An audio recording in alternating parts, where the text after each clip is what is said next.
우리가 어떤 일들을 하다 보면 한계에 부딪히거나 어떤 도저히 우리가 감당할 수 없는 순간이 오게 됩니다. 그러면 우리가 이렇게 얘기합니다. 이번만큼은 어려울 것 같다. 그런데 우리가 항상 그러한 순간들을 놀랍게도 하나님의 은혜로 우리는 또한 이겨내고 또한 지나오게 되었습니다. 그런데 이번만큼은 힘들 거다라는 그러한 기대를 할 수조차 없는 순간들이 있습니다. 바로 태생적으로 처음부터 기대할 수 없는 상황들이 있는 것이지요. 무엇인가 우리가 열심히 노력한다고 해서 바뀔 수 있거나 무엇인가 방법을 찾을 수 있는 상황이 아니라 아예 처음부터 타고나기를 그렇게 타고나서 도저히 그것을 이겨낼 수 없는 그런 상황과 모습들이 있다면 여러분들은 어떠한 모습으로 살아가시겠습니까? 많은 사람들이 그러한 사람들을 평가합니다.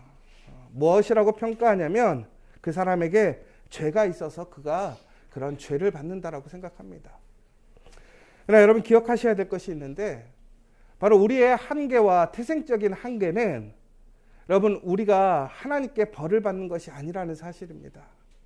바로 그것을 통해서 오히려 하나님은 더 하나님이 하시는 일을 나타내고자 하시기 원한다라는 것입니다.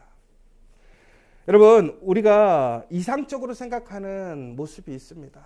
나의 삶의 모습도 있을 것이고 혹은 나의 가정, 일터도 이상적으로 가지는 것들이 있을 겁니다. 교회도 마찬가지지요. 그런데 태생적으로 연약한 부분이 있습니다. 우리 교회도 마찬가지지요. 여러분 그런데 그것을 극복하고자 해도 그것이 매우 쉬운 일이 아닙니다. 거의 불가능하고 어려운 일이죠. 그런데 그것은 단순히 우리가 하나님의 복을 못 받아서 은혜를 못 받아서가 아니라는 사실입니다. 하나님께서는 바로 우리의 그 연약함과 한계를 통해서 오히려 더 하나님이 하시는 일을 나타내고자 하심이라는 것입니다. 그러므로 우리에게 한계가 있고 지금 태생적으로 제약이 있다고 했을 때 우리는 더욱더 하나님께 기대하고 소망해야 합니다. 하나님께서 우리를 위해 하실 그 큰 일을 우리는 기대하고 바라봐야 한다는 것입니다. 여러분 다시 한번 말씀드리지만 여러분 절대로 절망하거나 낭망하거나 포기하지 마십시오. 하나님께서는 우리의 그 모든 것들을 통해 하나님께서 영광 받으시기를 원하십니다. 더 나아가서는 하나님께서는 우리에게 그러한 순간에도 언제든지 먼저 찾아오셔서 하나님의 은혜를 주심을 기억하는 저와 여러분 되셨으면 좋겠습니다. 오늘 말씀은 한 장님이 있었습니다. 그런데 태어날 때부터 보지 못하는 그 장님에게 사람들은 이 사람의 죄로 인한 것인지 아니면 그 부모의 죄로 인한 것인지 그가 이런 고난을 받고 있는 것에 대해서 질문을 합니다. 여러분 그런데 오늘 우리는 그러한 상황 속에서 그 맹인이 정말로 하나님 앞에 절망하고 낙담하는 그 모습 속에서 하나님이 그들에게 찾아오셔서 다시 한번 그들을 향한 하나님의 계획을 이루시는 것들을 우리는 주목해 봐야 한다는 것입니다. 여러분 우리가 초점을 맞춰야 될 것은 우리의 한계나 부족함이 아니라 하나님께 초점을 맞춰야 합니다. 하나님께서 그 모든 것을 허락하셨다고 하는 것은 그 모든 것을 만들어 놓으셨다고 하는 것은 하나님께서 그 과정들을 통해서 하나님이 영광 받으시기를 원하신다라는 것입니다. 어떤 한 가정에서 열심히 하나님을 믿고 살아가는 한 가정이 있었습니다. 그런데 그 가정에 아이가 실수로 큰 사고를 당했습니다. 그런데 그 아이가 큰 사고를 당했을 때 그 집안에서는 간절히 기도를 합니다. 이 아이를 살려달라고. 그런데 다행히 그 아이가 생명은 건지게 되었지만 아주 중증의 장애를 갖게 됩니다. 걷지 못하고 말도 제대로 하지 못합니다. 그런데 이 집은 계속해서 하나님 앞에 기도합니다. 하나님, 이 아이가 낫게 해주십시오. 이 아이가 그 장애를 극복하고 하나님의 놀라운 능력으로 일어설 수 있도록 해주십시오. 그런데 안타까운 것은 하나님께서 그 기도에 응답해 주시지 않는 거예요. 여러분, 우리가 간절히 기도해도 우리가 원하는 것이 이루어지지 않을 때가 있습니다. 우리의 연약함과 아픔이 치료되지 않을 때가 있습니다. 우리의 그 부족함이 당장 해결되지 않을 때가 있습니다. 여러분, 그때 우리는 어떻게 되느냐면 하나님 앞에 불평하고 하나님을 원망하기 시작합니다. 왜 하나님, 나에게는 이러한 은혜를 허락하시지 않습니까?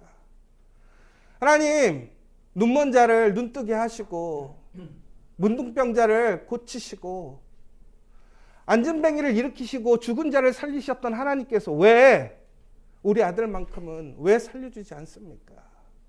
왜 우리 아들의 그 문제는 해결해 주지 않습니까? 여러분, 그러나 중요한 것은 바로 여기서 우리는 우리가 원하는 것을 얻으려고 기도하는 것이 아닙니다. 하나님의 뜻이 무엇인지 하나님의 초점에 맞춰야 한다는 것입니다. 오히려 우리는 우리의 계획을 내려놓고 하나님의 계획을 신뢰하고 바라볼 수 있어야 된다는 거예요. 여러분, 우리가 신앙생활을 하다가 우리가 많은 시험에 드는 이유는 뭐냐면 나의 계획, 나의 시나리오를 써간다는 거예요. 그런데 여러분, 우리 인생에 그 시나리오를 쓰시는 분은 누구입니까? 하나님이시라는 거예요.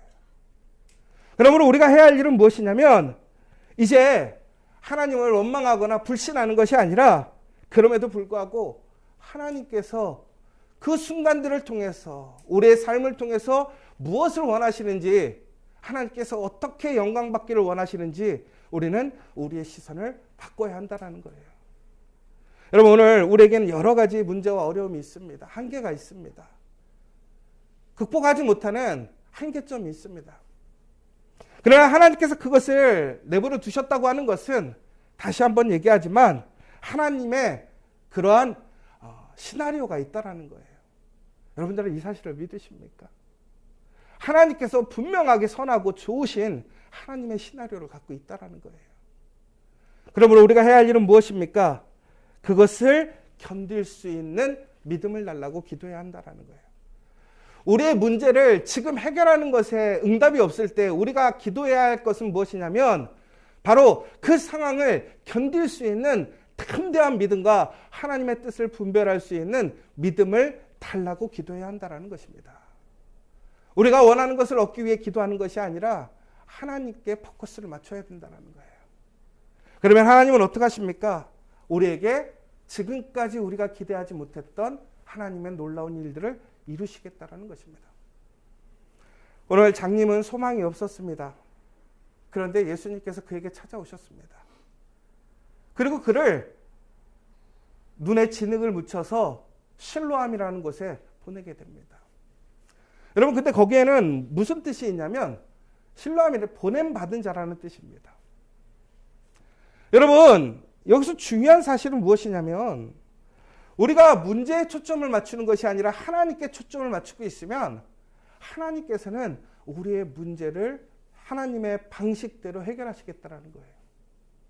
오늘 이 사건을 통해서 어떠한 일들이 일어나냐면 많은 유대인과 또한 많은 사람들이 이 사람이 낫게 된 것에 대해서 논쟁을 벌이게 됩니다. 여러분, 한 사람의 연약함이 하나님의 은혜를 입어서 그것이 하나님이 누구신지, 예수님이 누구신지, 예수님의 능력이 무엇인지를 사람들이 이야기하고 그것을 통해서 예수님을 인정하게 되는 사건이 되었습니다. 여러분, 결국에는 우리가 온전하게 그 문제 안에서 견디고 있으면, 하나님을 신뢰하고 기도하고 있으면 하나님께서는 우리의 그 어려움들을 하나님의 영광으로 바꾸심을 믿으시기 바랍니다. 오늘 우리는 언제나 하나님께서 우리를 위해 선한 일을 하신다는 걸 믿고 있습니다. 그런데 우리는 너무나 쉽게 포기하거나 우리의 시나리오대로 되지 않을 때마다 우리는 너무나 쉽게 좌절하고 포기하고 낭망할 때가 많습니다. 여러분, 아직 끝나지 않았습니다. 하나님께서 우리를 향하실 그 하나님의 영광은 아직 시작되지도 않았습니다. 여러분, 그러므로 오늘 이 시간 우리는 하나님께 초점을 맞추고 다시 한번 우리의 상황 속에서 오늘의 하루를 믿음으로 담대하게 견뎌가는 저와 여러분 되시길 간절히 소망합니다. 우리 지저처치가 여러 가지로 부족하고 연약한 것이 있습니다. 일반 교회들에 비해서는 많은 것들이 부족하지요. 저도 많은 기도를 합니다. 이 부족함을 하나님 어떻게 메꿔주실 것입니까? 좀 빨리 메꿔줬으면 좋겠습니다. 그런데 여러분, 하나님께서 왜 우리에게 그 모든 것들을 빨리 채워주시지 않을까 생각해 볼 때마다 하나님께서는 그 놀라운 하나님의 영광을 우리의 연약함을 통해 받으시기 위해 오늘 계획하고 계시다는 것을 우리는 믿어야 합니다. 더 나아가서 여러분의 우리 가정도 마찬가지고요. 일터도 마찬가지인 것 같습니다. 다시 한번 오늘 우리가 상황을 변화시키는 것이 아니라 바로 하나님께서 우리의 상황을 변화시키고 이끌어 가심을 믿는 저와 여러분 되시기를 간절히 소망합니다. 오늘 이 시간 우리 함께 기도했으면 좋겠습니다. 하나님께서는 우리를 단순히 문제를 해결해 주시는 그런 해결사가 아닙니다. 하나님은 그 문제를 통해서 하나님의 선하신 계획을 이루시고 하나님께서 영광 받으시기를 원합니다. 오늘 우리의 삶을 통해서 우리가 하나님께 어떻게 영광을 돌릴 수 있는지 우리는 고민하고 기도해야 합니다.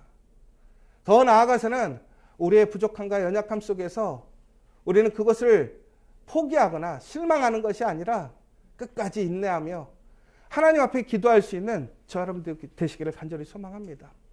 기도하면 기회는 옵니다. 기도하면 하나님께서 영광 받으시는 그 시점이 옵니다. 우리는 그것을 믿고 기대하며 기도해야 합니다. 오늘 이 시간 우리가 함께 그 시간을 위해 서로가 서로에게 힘이 되어지고 격려가 되어지고 또한 그것을 위해 서로가 중보해질 수 있는 우리 믿음의 공동체 되기를 간절히 소망합니다.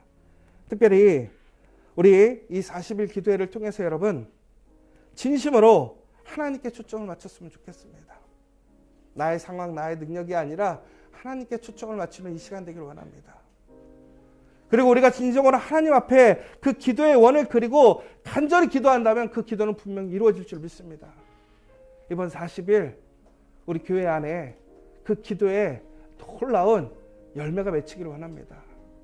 정말 하나님께 간절히 기도함으로 응답받는 시간이 되기를 원합니다.